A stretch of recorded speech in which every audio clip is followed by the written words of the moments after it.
जंगल में रश्मि नाम की एक शेरनी जंगल के आखिरी किनारे पर सभी जानवरों से छिपकर रहती थी।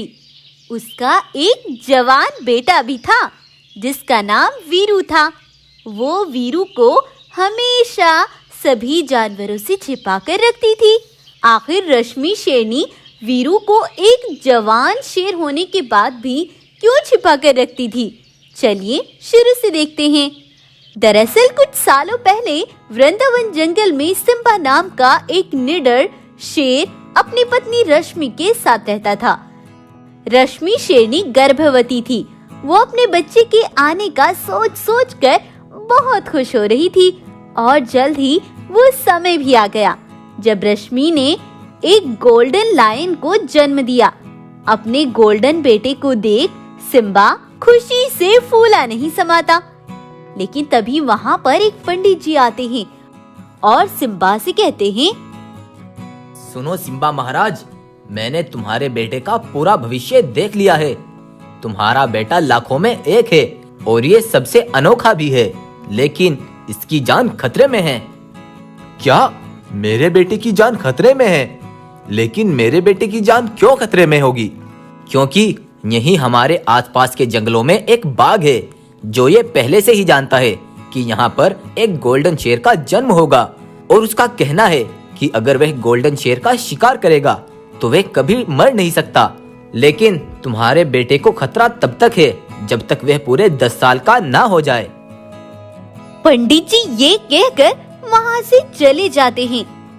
लेकिन सिम्बा और रश्मि ये सुनकर बहुत ज्यादा परेशान और सोच में पड़ जाते हैं। सिम्बा, मुझे तो अब बहुत डर लग रहा है, कहीं वो जालिम बाघ यहाँ तक आ ही ना पहुँचे। तुम डरो मत रश्मि, हमारे बेटे को कुछ नहीं होगा।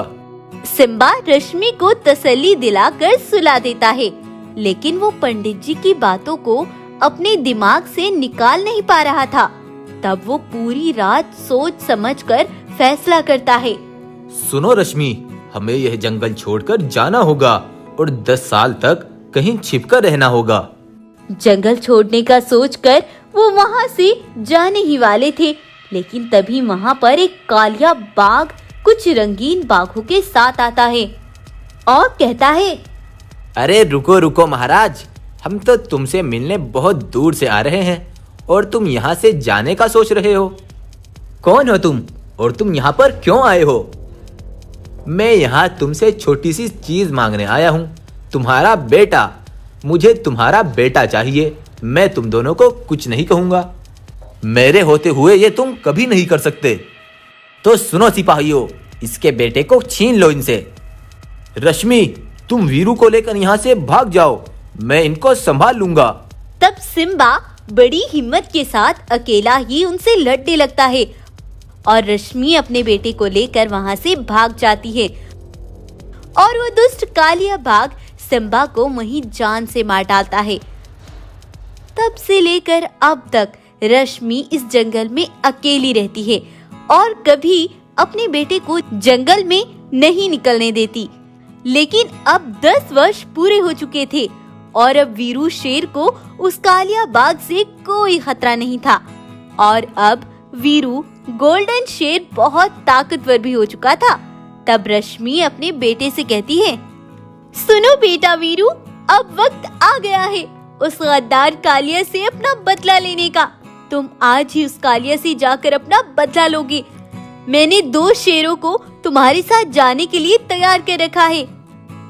तब वीरू अपने सिपाहियों को लेकर जंग के लिए निकल पड़ता है और कुछ ही देर में उस कालिया तक पहुंच जाता है। खूनी कालिया बाघ, तुझे आज अपने कर्मों का हिसाब देना होगा। तुझे आज मुझसे कोई नहीं बचा सकता।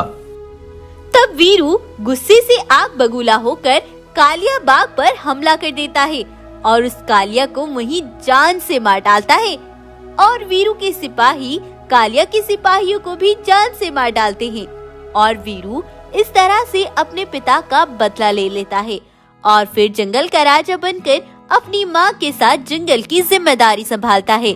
तो आपको आज की हमारी कहानी कैसी लगी हमें कमेंट करके जरूर बताएं। वीडियो पसंद आई हो तो इसको लाइक करें, चैनल को सब्सक्राइब करें फ्यूचर में अच्छी नोटिफिकेशंस के लिए। Thank you. एक जंगल में एक बाघनी रहा करती थी। उसका एक लड़का भी था जो कि बहुत छोटा था। बाघनी बहुत ही मेहनती और बहुत होशियार थी। वहीं दूसरी ओर एक शेर भी रहता था। उसके 2 बेटे थे। वो दोनों भी बहुत छोटे छोटे थे।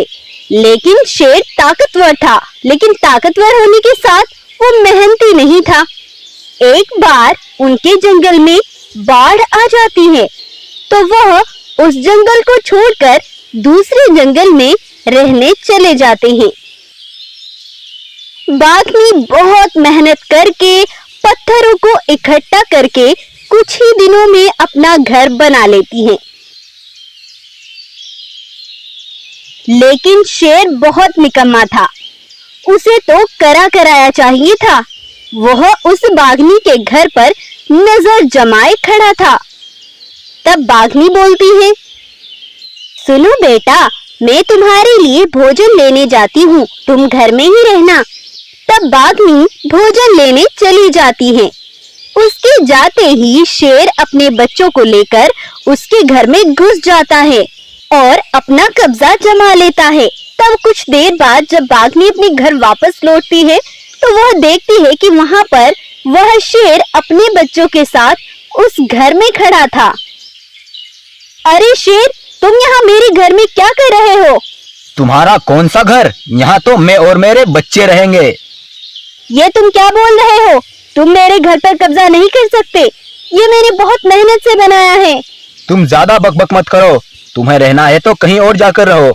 यहाँ तो मैं और मेरे बच्चे ही रहेंगे। ज्यादा होशियारी दिखाई तो तुम्हें और तुम्हारे इस बच्चे को भी मार डालूंगा। उसकी ये बातें सुनकर डर के मारे बेचारी बाघनी घर के बाहर रहने लगती है। तब एक बार शेर और बाघनी भी भोजन की तलाश में निकलते हैं। शेर को भोजन नहीं मिलता तो कुछ देर बाद वो घर वापस लौट आता है।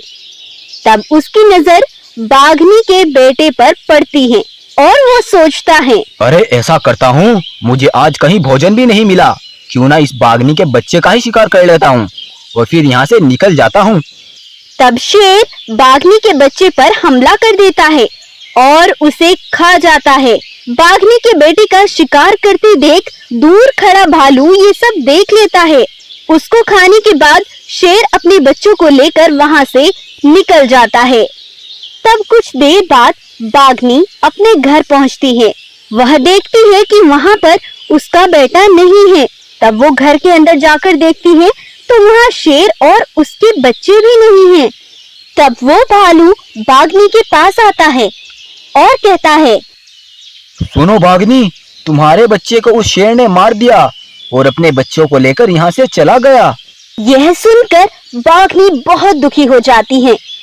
नहीं, ये कैसे हो सकता है?